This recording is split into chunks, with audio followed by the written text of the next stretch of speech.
Okay,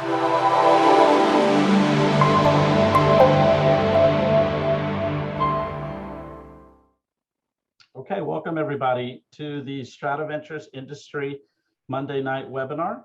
This evening we have Paul Byrne from Peloton Insurance Brokers.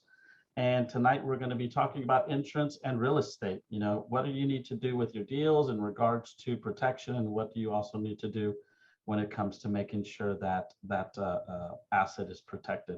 So Paul is welcome to chime in at any time during this here if you have anything to say, but I want to go ahead and give you a formal introduction. Yeah. And also, give me 1 second here. Let me make sure this pops up here. Enid and Oriana, if I could get a green light from you guys, thumbs up that you can see the presentation correctly. That'd be great to have. Let's see here. Nope, can't see it. Okay, do that.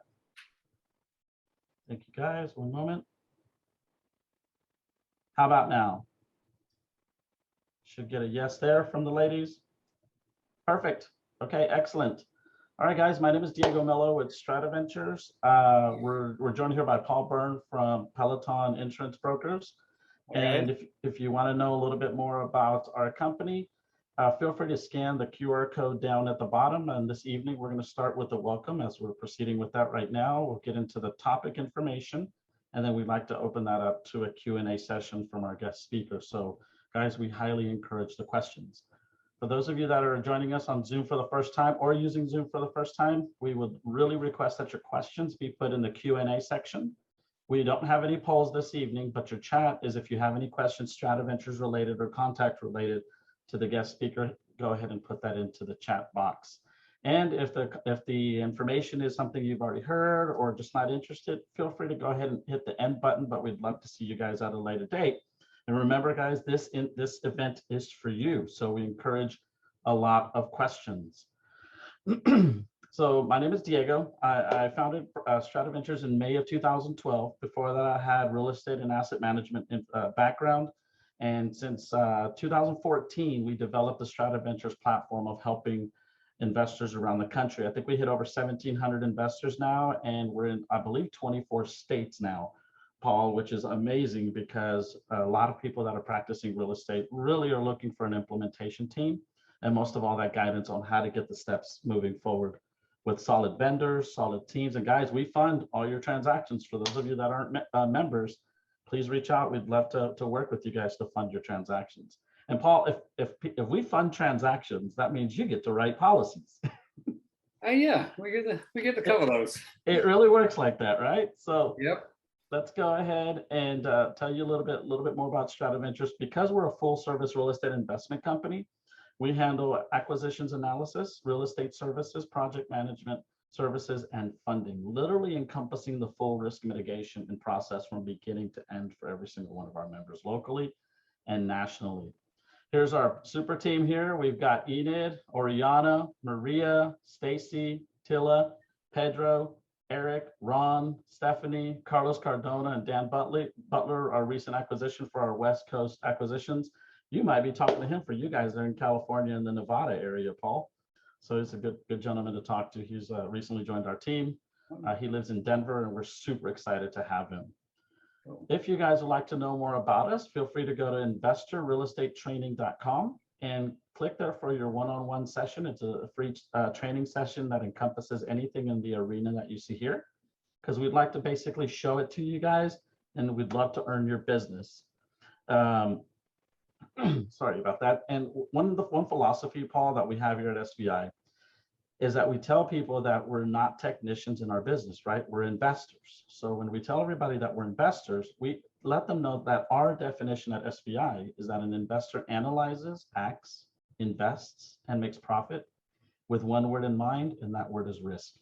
So at the end of the day, it's constantly mitigating risk, which in turn, if you really think about it, Paul, makes us risk managers, right? I had one person tell me, Diego, you took the sexy out of real estate investing. I hate that name, risk manager, to be honest with you. And so he said, you took the sexy out of real estate investing. And I was like, well, it's about the numbers, right? It's all about the numbers, so the non-emotional play. So let's get to know you, Paul. Here's a little bit of information about you. Feel free. So quick background into me. As it says, I've been doing insurance for over 15 years. From day one, I owned my own insurance brokerage and started out in professional liability, started with the tough stuff, the D&O, the lawyers, all those guys, worked up the work comp. And then the last 4 or 5 years, my wife and I started investing in properties, buying whole rental properties back east. And as we were going along, we started to get more into the insurance side. I was getting a lot of calls from people I was networking with. Can you do our rental property? Do you do the builder's risk? At that time, I wasn't doing it. So it's like, why not do it and cover my own properties at the same time? So I get to learn on both ends and I get to see all the nasty parts on both ends too. Right now, so we have the insurance brokerage. We are active investors, and here's one's going to shock a lot of people. We are full-time options and traders also. And everybody says, how do you get time to do this? Well, what I like about options trading is set it, leave it, walk away. And yes, we do make a good cash flow on that. So that's another story for another time. And you forgot something. You guys are one of our SBI private money lenders too. That too, yeah, we're actually working on that. You guys are working on getting your that structure finished at the SBI PML Center. And one more real quick, Diego knows about this. We actually got into investing in manufactured homes. So my wife and I took the big dive. We moved from Orange County, California to the middle of the desert. And by the way, it's over 100 degrees out here right now. And we put in a brand new manufactured home. We wanted to learn from start to finish, and it's been a nightmare. And that's going to be another webinar, Diego and I are going to do another day. But I've learned a lot from it. So anyway, I don't know if many of you have seen that commercial from Progressive with Flo, where she's doing the slides and teaching everybody, and they're all in their own daydream. I'll try not to be that guy. Okay, perfect. So you want me to segue into your presentation now? Yeah, let's go ahead and get into it. I'm probably going to slide through this pretty quickly. We're focusing on builder's risk tonight, but we do have other. If you do have any questions, you can either put them in here. If we don't get around to them, you still my email at the end. Send them to me, and I'll try and get back to you through the week and try and answer your questions. So, like I said, we're Peloton insurance brokers. And we're not related to the bike. I always get asked that. I don't know why. It is spelled the same, I guess. So let's start from the beginning, then we'll come on here. So my information is here, guys. If you want to take a note of the phone number, best way to get a hold of me is on the Peloton Insurance at pm.me. If you want to call me, my phone, unfortunately, sends a lot of your calls to spam. So texting me would be the best way to get through to me, and just put insurance in a comment when you go, then I'll get back to you. We can go to the next slide, Diego. Okay. And sorry, guys, I tried to get my slides up and it didn't work, so Diego has to forward it for me. So a lot of the time we get asked, when people call me and they say, hey, I've got a project going on, I'm adding another room to the home. There you go. I'm sorry, I think you tapped your mic or something. Oh, I'm sorry, is that better? Yeah. Okay, so we get calls, hey, I'll give you an example. We're putting an extension on the house, 2 rooms, and what kind of insurance do I need? Do I need property? Yes, you do need property insurance, but it's called a builder's risk. And if you run through this, it basically what builder's risk insurance costs, what it covers, I'm sorry, I'm reading this, guys, what policy is right for you. We have 3 different types of builder's risk policy. They go from very light to medium for heavy duty, which is more for contractors.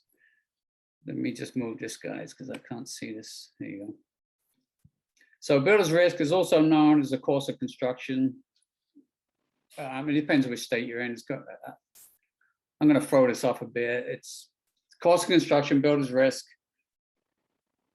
Sorry, guys, I just froze up on that one there. Okay, so what does builder's risk insurance cost? Depending on your state, California being the most expensive state, average states on here usually start at $375 from some of our top carriers. Now we have, I would say, 3 admitted carriers that we use and several non-admitted carriers. And any of you out there who've written builder's risk, and I'm sure some of you have already purchased builder's risk. Non-admitted means that the carrier isn't guaranteed by the state. The admitted markets are guaranteed by the states, and they're usually lower in premium. The non-admitted markets will charge you what we call excess fees, state fee, stamp, and there's usually other fees thrown in there. So a lot of the time we'll try and get you into the standard market and admitted market. If we can't get you in, and I'll give you an example, if we can't get you in, it's usually on a higher risk zone where there's a lot of fire, a lot of flood, or if you're right near the coast. If you want to slide over to the next one, Diego. Can you hear me okay, Diego? Yep, I can hear you. Okay, if we can go to the next. Okay. Next slide. Okay, on this one, the standard coverage is on here. It's theft, vandalism, collapse, fire, lightning, property. Now, I just talked to somebody 2 days ago, and they said, why do I need a builder's risk? I got it on my homeowner's insurance. They were adding an extension onto the building. And when we got reading the policy, in there, they had theft coverage. And I can't believe I actually read this. It says, we will cover your windows as long as they're installed and you're living in the property. We'll cover your windows for theft. I don't know how many people get the windows stolen when they're living in the building and they're already installed. So on these builder's risk policies, what we try to do, we try to throw everything in. I know of a case probably a year ago, they had the windows delivered. Next day they were gone. And they determined it wasn't an inside job, but windows are going to cost you anywhere from $20,000 to $30,000 to replace. Vandalism, arson, collapse, fire, lightning, property damage. The extensions, the endorsements go on. And if you have anything that you want to add to your policy, you can ask us and we'll run it by the carrier. We can go to the next one, Diego. Okay. Next slide. There you go. Okay, here's my favorite one. We can throw in earthquake, but a lot of times, every time I go to my carrier, oh, I want earthquake coverage. Sure, we'll do it, as long as you don't live in California, Hawaii, sometimes Nevada. They won't give it to the states where we have the earthquakes, but all your other states can purchase this. And if you are in those states, we can get it. I'm just joking around. We do get those responses from the carriers, but we can get it. And in California, again, it's pretty expensive, but it is worth having if you got an expensive property or you're doing an expensive rehab. Now, rain, sleet, snow is usually an extension we can only add on to commercial properties. On residential properties, they're not going to add it on for you guys. So if you want to slide to the next one, Diego. So going over the builder's risk, it's generally who buys it. Again, homeowners, house flippers, a majority of the people who contact us, I would say 95% of the time they're house flippers. And the average policy that we write with them is only from 9 to 12 months, depending on the flippers. Now, I get a lot of questions on how long can we do these policies. Again, we can do 3, 6, 9, 12 months. We can extend them out to 2 years. And now something you do want to note when you buy a builder's risk policy is several of our carriers that we write, they will convert it into a vacant building policy. And the reason I bring this up, because a lot of the time we'll get people buy builder's risk. And if it's a rental, it can sit there for 2 or 3 months not being rented. And if you go into the policy will stipulate once the project's finished. Some of these will end 90 days after the project's finished. Or if you occupied the building. Now, if it's sitting there, you just need to let us know or let your broker know, hey, we finished the project. Can we turn this policy over into a vacant building policy? And we'll say, yes, we'll get it done for you. Because if you get, let's say somebody goes in there and gets hurt and they come out and they find out this building's been sitting for 60 days empty, they'll give you your money back and say, here's your money back, you're not covered. So let's go over to the next one, Diego. So going over contractors, we don't get too many contractors usually asking for builder's risk. They tend to put it on the homeowner or the flipper. Now, the contractor can buy it, the homeowner can buy it, the person doing the flip can buy it. I recommend the homeowner or the person doing the flip. Don't rely on your contractor to buy it. And this is not bad mouthing contractors. They just have enough going on in their world. They tend to forget this. Now, something I do want to point out when we're talking about contractors, and I'll give you a couple of horror stories on this. Whenever you have a contractor on your property, please get a certificate of insurance from your contractor. If he's using employees or subcontractors, ask for their workers' comp proof too, and here's why. And before we get into why, I know if some of you, I'm sure you've seen the certificate of insurance. I don't have one, unfortunately, to show you. On the certificate, on the top right corner, you will see the agent or the broker's name, telephone number, and email. Once you get that certificate, go ahead, call the broker, say, hey, I got ABC company contracting and they're putting 2 rooms on my house. I need to double check. Number one, is this insurance legitimate? Broker will say, yes. Run the policy number, because sometimes these policy, and we do it as agents, we put the wrong policy number in. Okay, policy number matches, limits match. And then say to him, okay, I do have a quick question. And the carriers are getting better at this, guys, but we just got caught on one of, actually, it wasn't my client, there's another broker I know that got caught on this. Electrical contractor went in and put a new circuit board in the house. He left 6 months later, somebody who's actually electrocuted and were killed. So when they filed the claim, the insurance company said, we're not going to pay. And here's why. There was a stipulation, and unfortunately, the broker didn't know neither.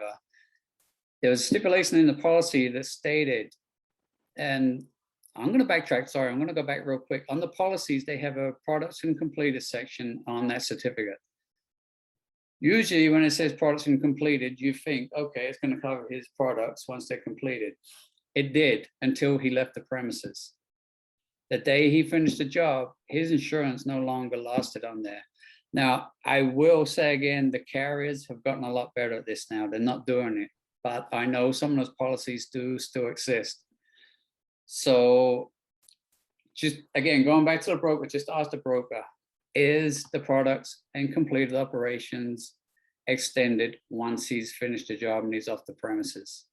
And he'll be able to tell you yes or no. Now, going back to a horror story, it's a friend of mine who's a broker. He has a client who had 20 apartment units in Beverly Hills. We're going back probably about a year ago when this happened. She was having them painted. The contractor brought in, and he had some contractors with him. One of the subcontractors did fall off the ladder, and he messed his back up badly. Turns out the painting contractor had no liability, no workers' comp. How does it default? The attorney went after her liability. Her liability did defend her in court, but they wouldn't pay any damages because the reason when it was a work-related injury. So work-related injuries always fall under workers' comp. He didn't have it. So what happened? Yeah, so what happened? The attorney being the attorney, hey, you got 20 properties. I want them all. Yeah. So I just talking to the guy 2 weeks ago. It's been a year. He didn't get the 20 properties. He got 2 properties. Of course, they're going to fight this, and I don't know how it's going to end. So if he does win and get the 2 properties, obviously they're not going to give it to the injured contractor. They're going to force her to sell them. And then the attorney's going to take his chunk from there, and the injured contractor is going to take his chunk. And again, even if they do have workers' comp, it's not common, but sometimes employees can get paid by workers' comp, and then they'll sneakily try and sue you under your general liability. It's very rare it happens, but it does happen. So if there's one thing I can always tell people, whenever you got contractors, anybody on your property, get those certificates, verify the certificates, you're good to go. So if we run over to the next slide, Diego. By the way, guys, I put this slide together. If you want a copy, we can get you a copy over, you can read through it. I kind of said I'll fly through it. A lot of this, if we go to the next one, Diego, this, okay. This is something I do want to talk about here. So I get asked what types of policies we can get. So on a builder's risk, if you see on here, we got a single project, one shot. It's usually for contractors and residential property. They're usually like a small remodel. You buy the policy, it covers that model, done. The reporting form is usually more for contractors. And we do have some flippers that will have 2 or 3 projects going on at once. So instead of buying a policy for each one, we can put it on a reporting form. The insurance company, we don't get involved. The insurance company will then give you the forms and have an audit every month. And you just fill out the forms and they'll go, the policy will stay in effect until your properties are done. Blanket deposit premiums, we don't see any of those, and we don't see blanket installation. Now, the blanket deposit premium or blanket installation, as you can see there on the deposit premium, these are usually for guys who are doing 25 projects up to 50. That's a policy you can buy, will cover them. That's why it's called a blanket deposit premium. Blanket installation is for people doing 50 and above projects, and I don't think many of you guys here are doing that. Okay, if we can go to the next slide, Diego. Let me ask you a question here, Paul. On the reporting form for a contractor that has, let's say, 3 properties going on, and I'm assuming different stages, not exactly all starting or finishing at the same time. So let's say 2 are 75% done, 1 is already 100% done, but they start another one. Does that continue on as the duration? Is it like a 1-to-1 or a maximum carrying policy? These policies, I won't say open-ended, but they are kind of open-ended. So you can throw it on there. Okay. And obviously, as one falls off, you can carry on the policy. And I don't get to see the reporting forms because they go directly to the carrier, but they will have you fill them in. And I've never seen one go past 1.5 years. So okay. As far as the properties, I believe they are open-ended forms where you can add on the policies. Excellent, excellent. Let me move on to the next slide, and we can get here to. Okay, this is the last slide, but I want to get to questions. And like I said, if what questions we can't answer, my email is there. Just go ahead and send it to me. Okay. And we'll try and answer them as we get to them. Okay, let me go ahead and just move this here. Forgive me one second, Paul. Yeah.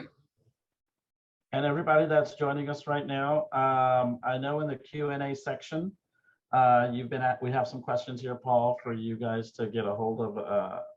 If you wanted a copy of the slides, Paul said that he'd be happy to send those out to you, or the Enid and Oriana will be happy to go ahead and send those out to you guys if you request them.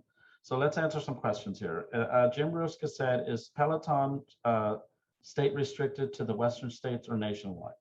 Okay, so right now we are licensed in California. That's our domicile state. And we're licensed in Nevada and Texas. Now, I'm glad you asked that. We can and will get licensed in other states. I'm getting a lot of requests for Arizona right now. And the way I do it, if I get 20 or more requests, we'll get the license. Because in the past, I got licensed in several states based on 2 requests. And it cost me more money just to stay in those states versus what we wrote. Mm-hmm. And so, yes, even if you got a question, you can send me and I can't help you. I do have brokers that we're contacted with in all 50 states that have the same programs we have. So if we can't do it, we can get you in touch with a broker or agent who can. Okay.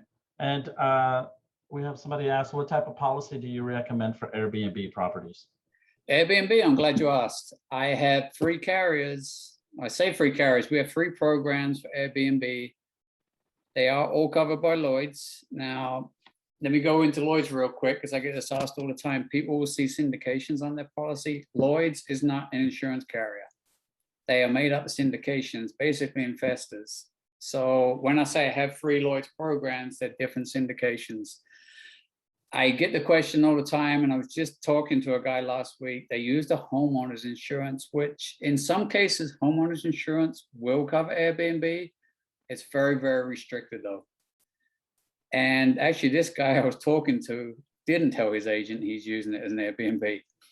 And that could get your policy canceled and you're in a lot of hot water because looking at some of these homeowners insurance policies, they're about 400,000, 500,000 on liability. Guys, you want minimum $1 million. And I can tell you why.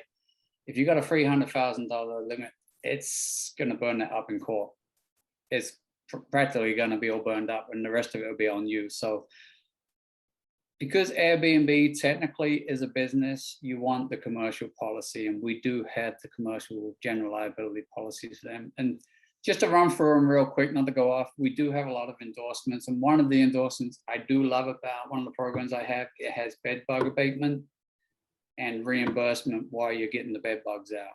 A lot of policies won't touch bed bugs. They exclude That's big. That's definitely big, Paul. Also, when the co-housing models that we're doing with pad split, that is definitely something very important to have.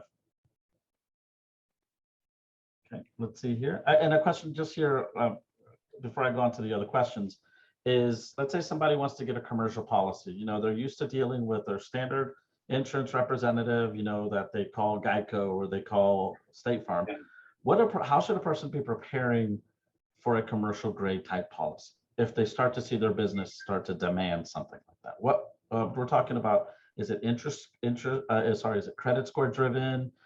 What are we looking at? So I'll break this up into sections, and I'm glad you brought it up, Diego, because it reminded me of something I forgot to mention, guys. Going back to your builder's risk, every carrier we deal with, they want 2 to 3 years experience with that contractor or builder. So please don't come to us with, oh, my friend just started building, he's going to flip me a house for me. He's not going to, even in a non-standard, we can't get them covered. They want, I hate to say it because you got to start from somewhere, but you got to have 3 years building experience. Now, going back to your question, Diego, on the business. So if you're starting a business, generally, if you're an LLC, let's just say you're in a corporation, when you purchase the policy, 9 times out of 10, you're buying a general liability policy for your business. Now, depending on what you do, we can go down different avenues of what coverage or endorsements you need. Some businesses I deal with have to purchase 3 or 4, sometimes 5 policies. It depends what they're doing.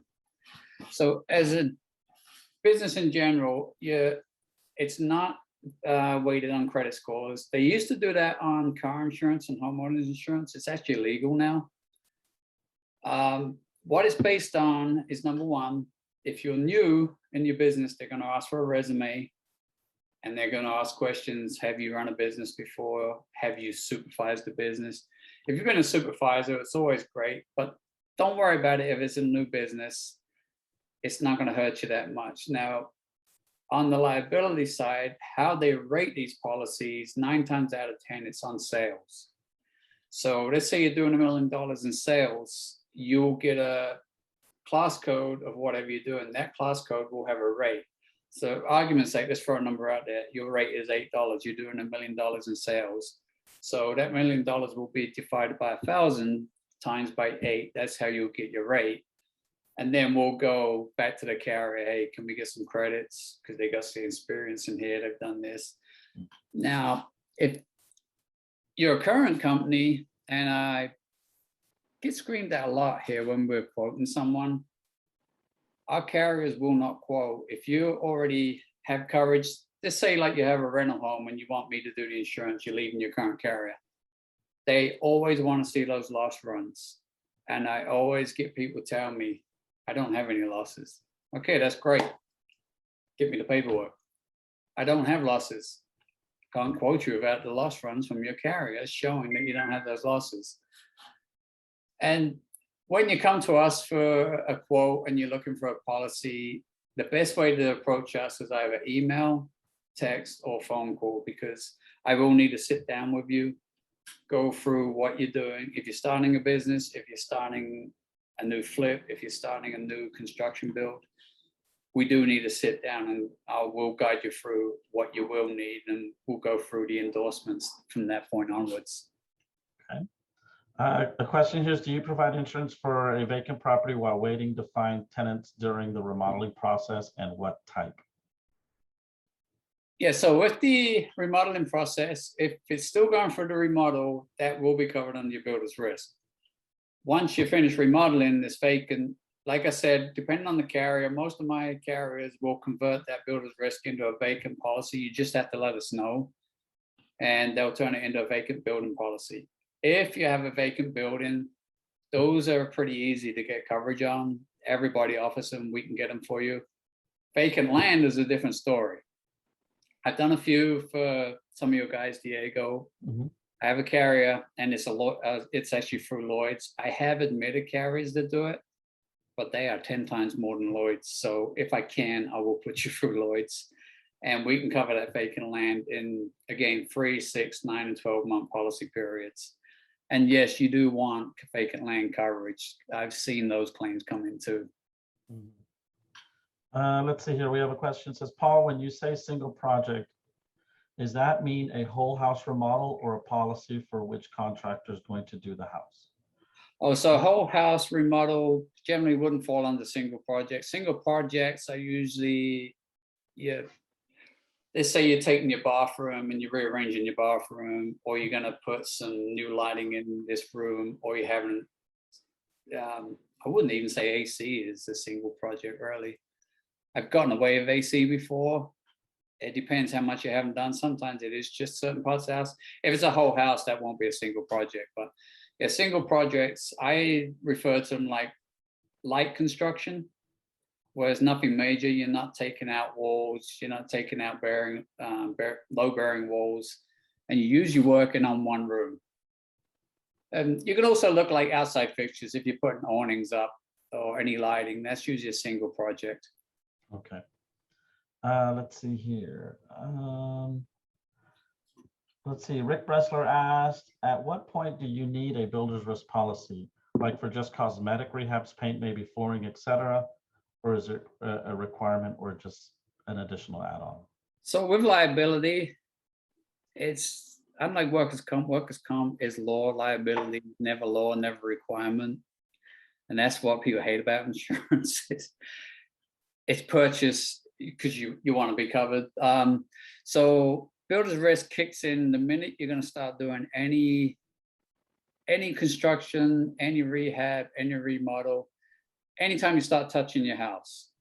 And like I said, if you think it's minor, if you with like a farmer's, an old state farm, check with your broker, say, hey, look, we're just going to do this. Would I be covered if I do it? They're going to say yes or no. If they say no, then get a builder's risk policy. And the reason we push the builder's risk policies, and I could go on all night, these are designed specifically for these projects. And we have endorsement after endorsement after endorsement that we can add to these.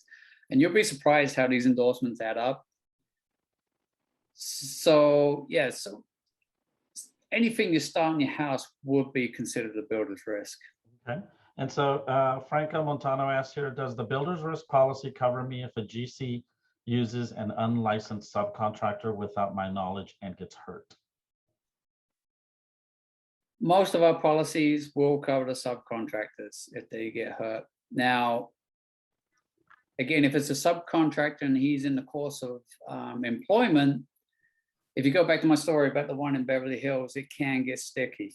So your liability under the builder's risk, if they sue you, your liability is going to kick in defense. Now, it would be individual, and we'd have to talk to the claims adjuster. If there's a payment, say like you're going to pay this guy $500,000 because he got injured, we'd have to go through that with the adjuster and see if they're going to cover it, because technically, not every state enforces workers' comp. I know in California, it's law. Once you're injured on the job, every insurance carrier views it as a job injury, occupational injury. Liability, general liability isn't designed for that. So technically, they could say, no, we're not going to cover it. Most of the carriers I work with, because they're some of the top carriers, they're going to work with you and at least provide events, because guess what? If they don't, you're going to go on Yelp, you're going to go on everywhere and say, these guys are idiots, don't ever use them again. So they will. Going back to the workers' comp, now that gets sticky. Some states define if you got a subcontractor, and every state has a different definition of a subcontractor. California is a pain in the butt when it comes to subcontractors.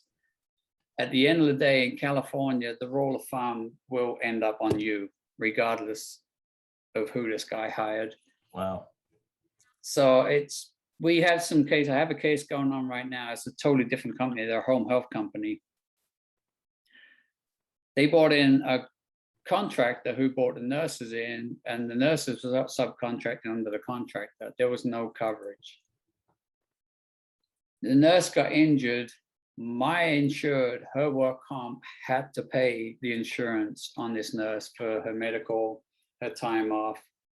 My insured was angry, and excuse my language, but pissed off that she had to pay because it affects your loss ratio.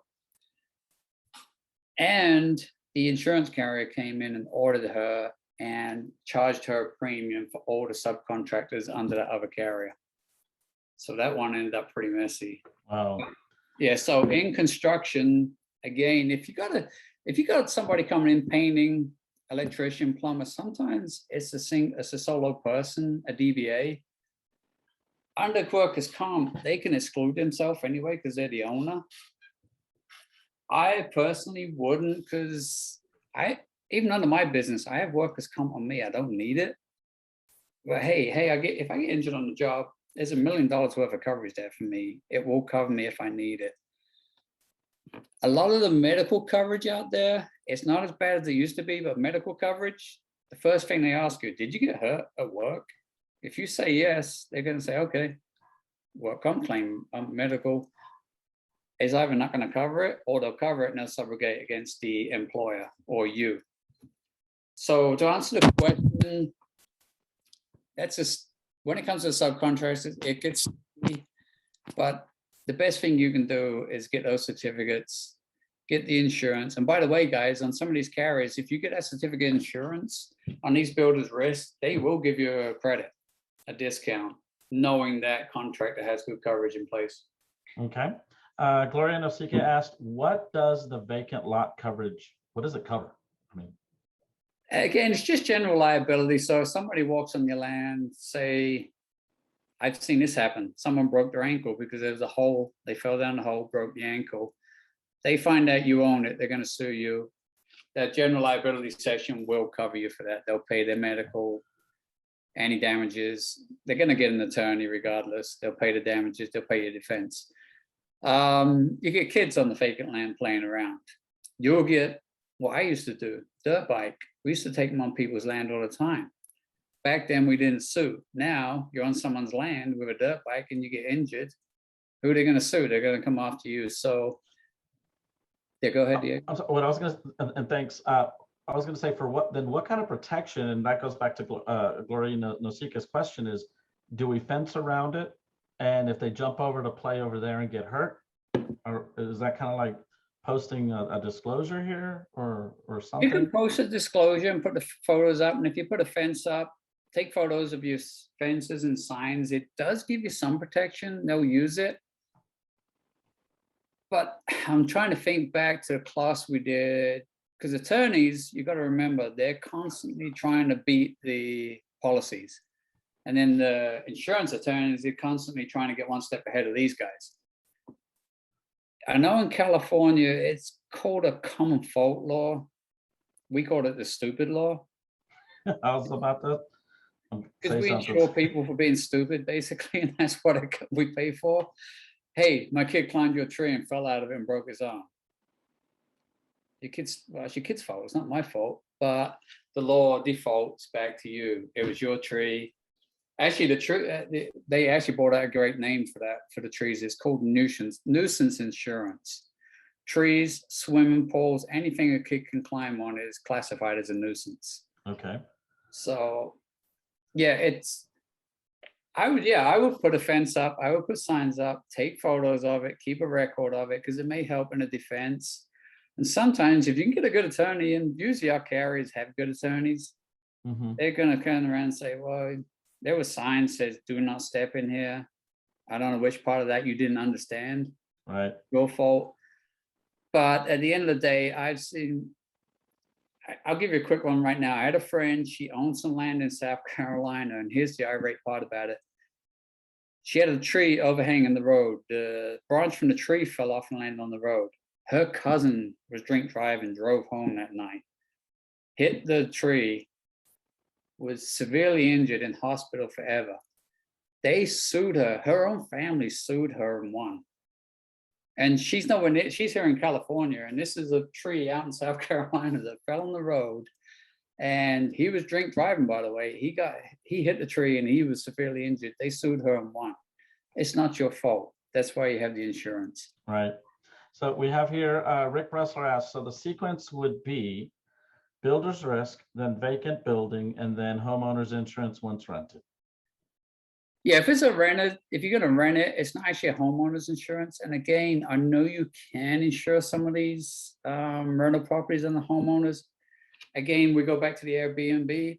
It's a business when you're renting a home. And a lot of the time you guys have them under LLCs and it automatically becomes a business. So you want a commercial policy. You don't want a homeowner's policy in there. Okay. I know they'll tell you, your farmer's agent will say, yeah, we can throw it on there, but the coverage is limited. So we do, and there's a ton of brokers out there have policies for rental properties, and you get the higher limits and all the endorsements on there.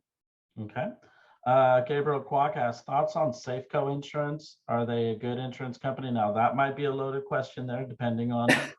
Safeco, Safeco is a great commercial insurance carrier. I do write some policies for them, but it's nothing to do with construction. It's more professional liability. But Safeco is, I categorize them. Safeco is a commercial carrier. I always put Farmers, State Farm, Allstate. I never call them commercial, even though they are. I call those the personal guys, because the majority of their business is homeowners and car insurance. So yeah, Safeco, A-rated. And if you guys ever got a question on your carriers, on that certificate, you'll get an A and B number. You should have an A and B number next to it. You can go to AM Best or ask the broker. You can run the A and B number for AM Best, and they'll tell you the stability of these guys. And a good carrier will have $1 billion plus in reserves.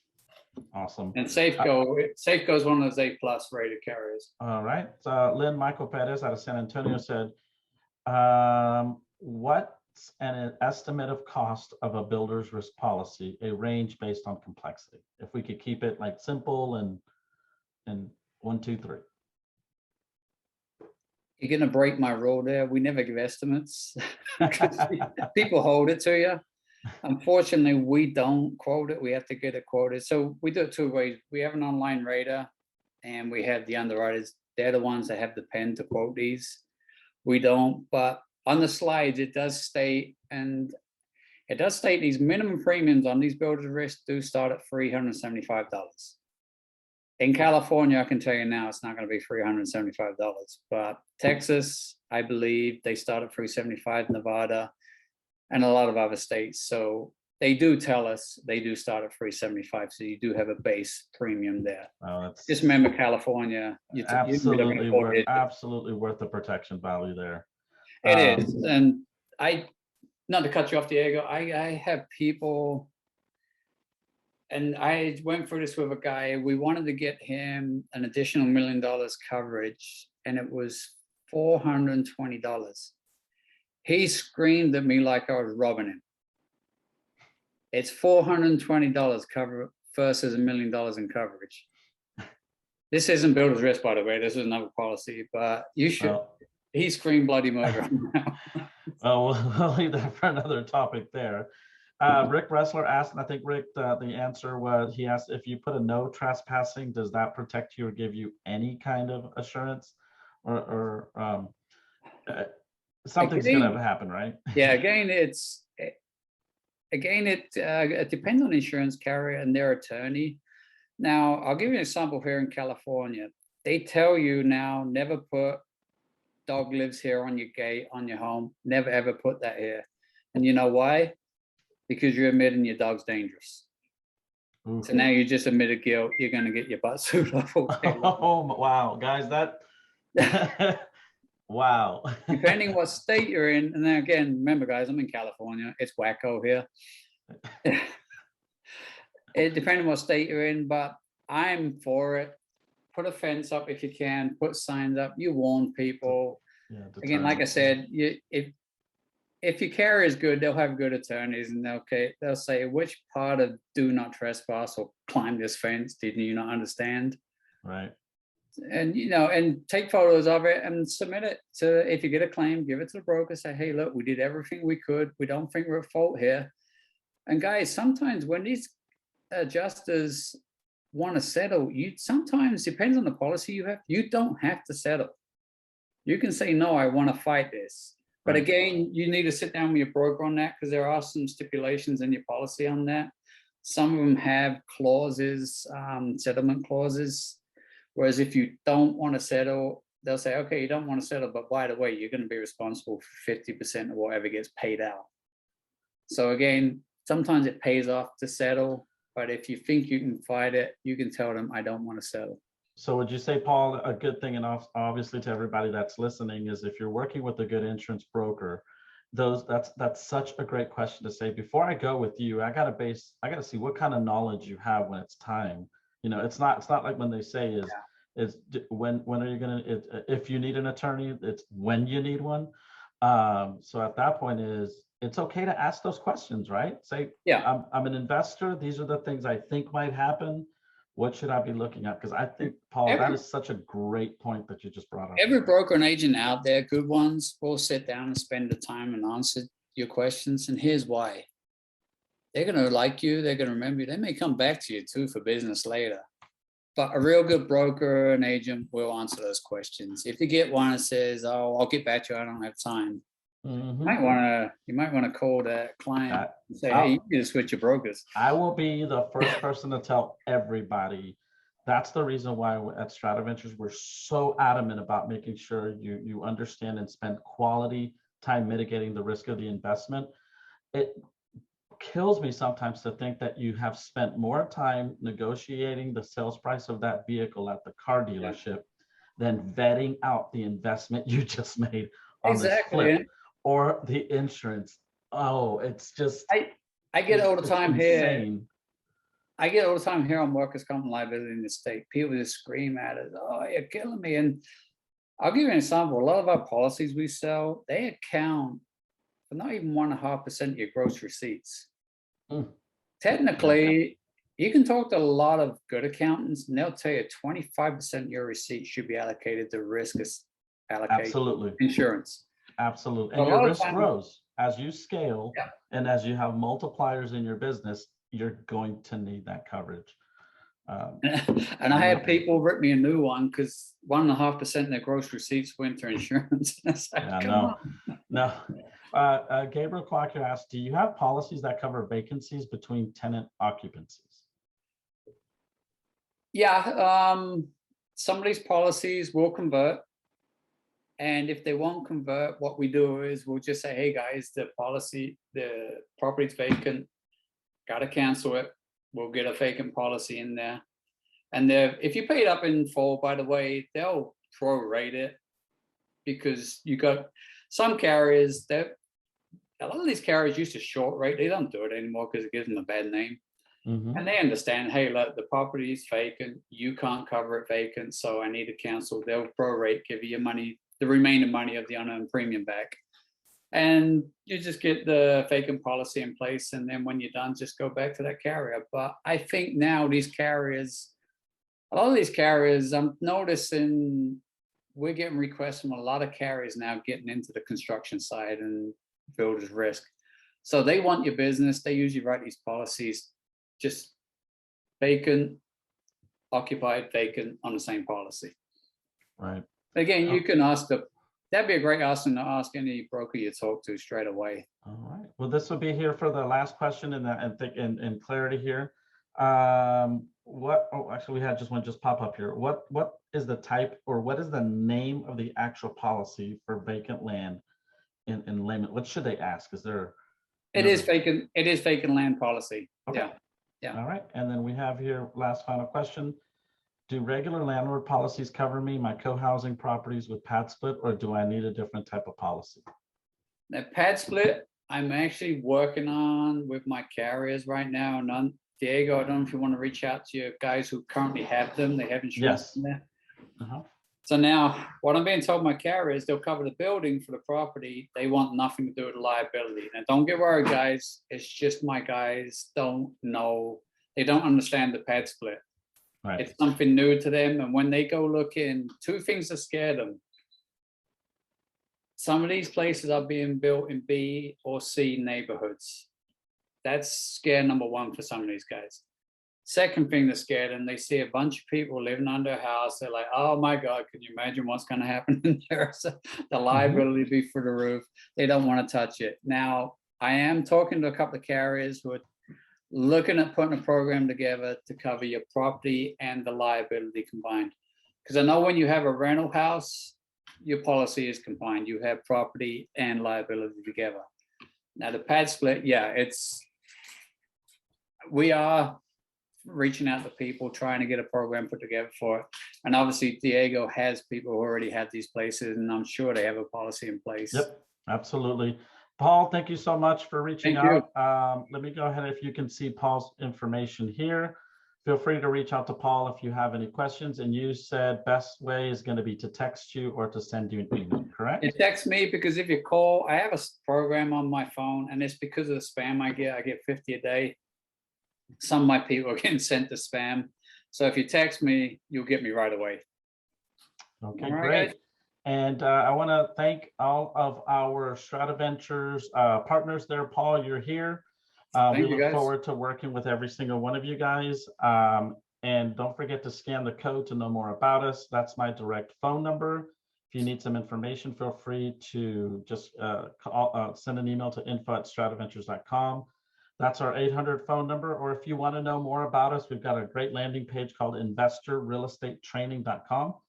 Feel free to reach out there.